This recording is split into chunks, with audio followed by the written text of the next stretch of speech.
சோனா குருவிக்கு எங்கே போகிறதுன்னு தெரியாமல் ரொம்ப நேரம் யோசிச்சுட்டே இருந்தா.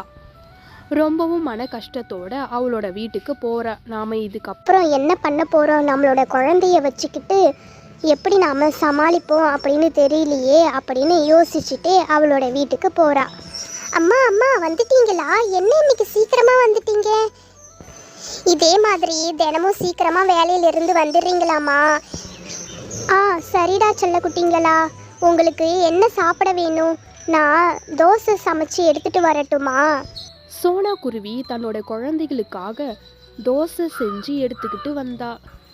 தோசையை சாப்பிட்ட 2 குழந்தைகளும், அம்மா தோசை ரொம்ப சூப்பராக இருக்குமா, இது போல் எங்களுக்கு எப்போதும் செஞ்சு கொடுங்க அப்படின்னு அவங்க 2 குழந்தைகளும் சோனா குருவிகிட்ட சொன்னாங்க.